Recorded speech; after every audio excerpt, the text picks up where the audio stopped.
SK news Mulbagal digital ಸುದ್ದಿ ವಾಹಿನಿಗೆ ಸ್ವಾಗತ. ಕ್ರಮ ಅನ್ಕೊಂಡಿದ್ರೆ ಏನೋ ಸರ್ಕಾರದವ್ರು ಕೊಟ್ಟಿದ್ದಾರೆ, ಅದನ್ನ ಹಂಚಲಿಕ್ಕೆ ನಮ್ಮ ಈ ಶಾಲೆಯ ಅಧ್ಯಕ್ಷರಾದಂಥ ಪ್ರಕಾಶ್ ರಾಮಚಂದ್ರ ಅವರು ಕರೆದಿದ್ದಾರೆ ಅಂತ ಹೇಳ್ಬಿಟ್ಟು ನಾನು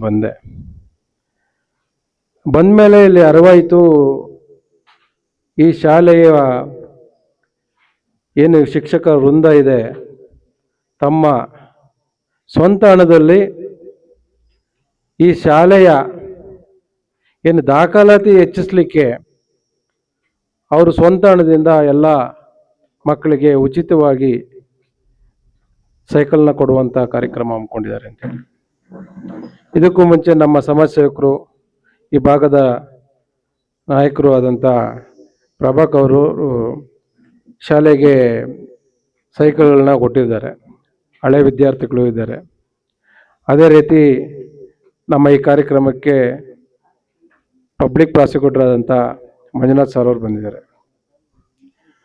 ಏನು ಈ ದಿನ CRP ಸಾಹೇಬರು ಒಂದು ಮಾತು ಹೇಳ್ತಾ ಇದ್ರು, ಇವತ್ತು ಸರ್ಕಾರಿ ಶಾಲೆಗಳ ಅಳಿವು ಉಳಿವು ಈ ಪೋಷಕರ ಕೈಯಲ್ಲಿದೆ.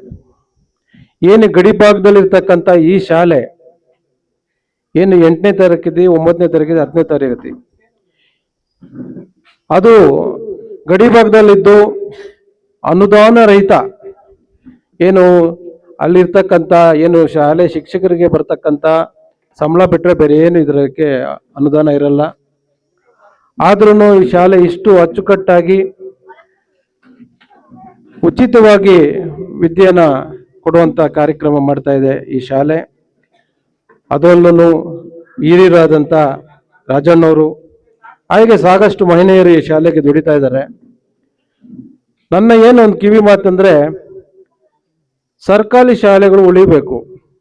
ಆ ಶಾಲೆಗಳು ಉಳಿದಾಗ ಮಾತ್ರ ಸಾಮಾನ್ಯ ಕಡು ಬಡವನಿಗೂ ಒಂದು ವಿದ್ಯೆ ಸಿಗುವಂಥ ಕಾರ್ಯಕ್ರಮ ಆಗ್ತೈತೆ. ಅದ್ರ ಜೊತೆಯಲ್ಲಿ ನಮ್ಮಂಥ ಸಮಾಜ ಸೇವಕರು ಎಸ್ಪೆಷಲಿ ನೋಡಿ, ನಾನು ನೋಡ್ಕೊಂಡ್ ಬರ್ತಾ ಇದ್ದೆ, 2026-27 ದಾಖಲಾತಿ, ಆಮೇಲೆ 100ರಷ್ಟು ಫಲಿತಾಂಶ.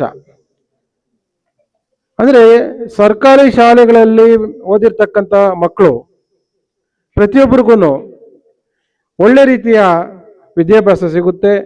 ಖಾಸಗಿ ಶಾಲೆಯಲ್ಲಿ ನಾವು ದುಡ್ಡು ಕೊಟ್ಟು ಓದೋದು ಅದೊಂದು ಲೆಕ್ಕ ಆದರೆ, ನಿಮ್ಗೆ ಅಲ್ಲಿರ್ತಕ್ಕಂಥ ಮೆಂಟಲ್ ಪ್ರೆಷರ್ ಇರ್ಬೋದು, ಅಲ್ಲಿ ಕಲಿಕಾ ವ್ಯವಸ್ಥೆ ಇರ್ಬೋದು, ಬೇರೆ ರೀತಿಯಲ್ಲಿ ಇರ್ತದೆ.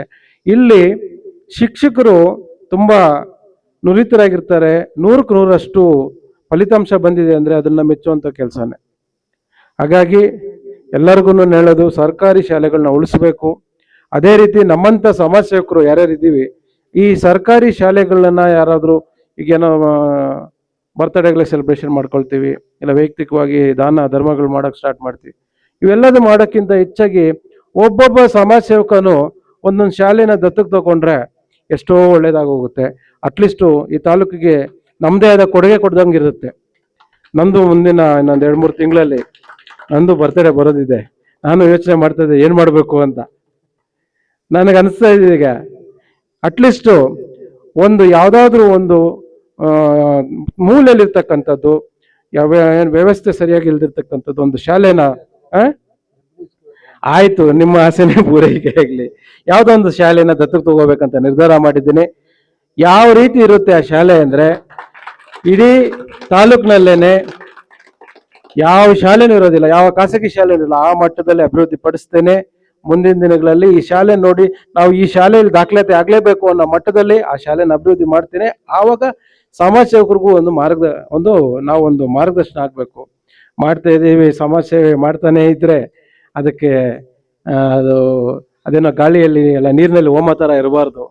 ಈಗ ನೋಡಿ, ಇವ್ರು ಯಾರಿಗೂ ಮಾಡರ್ನ್ ಎಕ್ವಿಪ್ಮೆಂಟ್ಸ್ ಯಾವುದಿಲ್ಲ, ಲ್ಯಾಪ್ಟಾಪ್ ಇಲ್ಲ, ಕಂಪ್ಯೂಟರ್ ಸೆಕ್ಷನ್ಸ್ ಇಲ್ಲ, ಆದ್ರೂ ಇವತ್ತು 100% ಇಲ್ಲಿ ರಿಸಲ್ಟ್ ಬಂದಿದೆ ಅಂದರೆ ಮೆಚ್ಚಬೇಕು ಅಂತದಾಗ. ಅದಕ್ಕೆ ನಮ್ಮ ಶಿಕ್ಷಕರ ವೃಂದಕ್ಕೆ ಧನ್ಯವಾದಗಳು ತಿಳಿಸ್ತೀನಿ. ಆಮೇಲೆ ಮಕ್ಕಳು ನೋಡಿ, ಎಂಥ ಶಾಲೆಗೆ ಸೇರಿಕೊಂಡ್ರೆ ನಮಗೆ ಒಳ್ಳೆ ಫ್ಯೂಚರ್ ಇದೆ ಅಂದರೆ, ನೋಡಿ ಕನ್ನಡ ಮಾಧ್ಯಮದಲ್ಲಿ ಓದಿದ್ರೆ ಅದರದೇ ಆದಂಥ ನಿಮಗೆ ಆದಂಥ ಮುಂದಿನ ದಿನಗಳಲ್ಲಿ ಫೆಸಿಲಿಟೀಸ್ ಇದೆ. ಯಾಕಂದರೆ ಸರ್ಕಾರದಲ್ಲಿ ಕನ್ನಡ ಮಾಧ್ಯಮದಲ್ಲಿ ಓದಿರ್ತಕ್ಕಂಥವ್ರಿಗೆ ಮೆರಿಟ್ ಮೇಲೆ ನಿಮಗೆ ಕೆಲವೊಂದು ಶಾಲೆಗಳಲ್ಲಿ ಸೀಟುಗಳು ಸಿಗುವಂಥದ್ದಿದೆ. ಕೆಲವೊಂದು ಈಗ ಮೆಡಿಕಲ್ ಸೀಟ್ಸ್ ಇರ್ಬೋದು, ಇಂಜಿನಿಯರಿಂಗ್ ಸೀಟ್ಸ್ ಇರ್ಬೋದು. ಕೆಲವೆಲ್ಲ ಸರ್ಕಾರಿ ಕಾಲೇಜಲ್ಲಿ ಓದಿರ್ತಕ್ಕಂಥವ್ರು, ಸರ್ಕಾರಿ ಶಾಲೆಗಳಲ್ಲಿ ಓದಿರ್ತಕ್ಕಂಥವ್ರು ಕನ್ನಡ ಮಾಧ್ಯಮಕ್ಕೆ ಹೆಚ್ಚು ಇರುತ್ತೆ. ಸರ್ಕಾರಿ ಉದ್ಯೋಗ ಸಿಗೋದಕ್ಕೂ ನಿಮ್ಗೆ ಅವಕಾಶ ಆಗುತ್ತೆ. ಹಾಗಾಗಿ ನೀವು ಕಡೆಗಣಿಸೋದು ಬೇಡ. ಕನ್ನಡ ಮಾಧ್ಯಮದಲ್ಲಿ ಓದ್ತಾ ಇದ್ದೀನಿ ಅಂತ ಕಡೆಗಣಿಸೋದು ಬೇಡ. ಕನ್ನಡ ಮಾಧ್ಯಮದಲ್ಲಿ ಓದೋರು ಮುಂದೊಂದು ದಿನ ಇದೇ ಶಾಲೆಯಲ್ಲಿ ಓದಿರ್ತಕ್ಕಂಥವ್ರು ಎಲ್ಲರೂ ಸುಮಾರು ಜನ ಇದ್ದಾರೆ, ದೊಡ್ಡ ದೊಡ್ಡ IAS ಆಗಿದ್ದಾರೆ, IPS ಆಗಿದ್ದಾರೆ. ಅದನ್ನ ಕಡೆಗಣಿಸೋದು ಬೇಡ. ಆಂಗ್ಲ ಮೋಹ ಬೇಡ.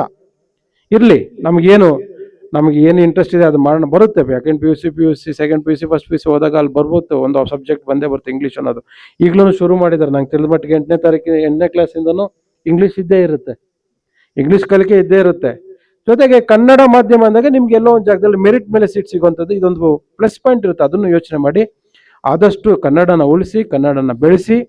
ಅದೇ ರೀತಿ ಸರ್ಕಾರಿ ಶಾಲೆಗಳು ಉಳಿಬೇಕು, ಸರ್ಕಾರಿ ಶಾಲೆಯಲ್ಲಿ ಇರ್ತಕ್ಕಂಥ ಶಿಕ್ಷಕರು ಉಳಿಬೇಕು ಅಂತ ಹೇಳ್ತಾ, ನಾನೇನು ಈ ಅವಕಾಶ ಮಾಡಿಕೊಟ್ಟ ಎಲ್ಲರಿಗೂ, ಎಲ್ಲ ಮಹಿಳೆಯರು ನನ್ನ ಜೊತೆಲಿ ಕುತ್ಕೊಂಡಿದ್ದಾರೆ, ಎಲ್ಲರಿಗೂ ಅಭಾರಿಯಾಗಿದ್ದೇನೆ ಹೇಳ್ತಾ ನಾನು 2 ಮಾತುಗಳು ಮುಗಿಸ್ತೀನಿ. ಧನ್ಯವಾದಗಳು.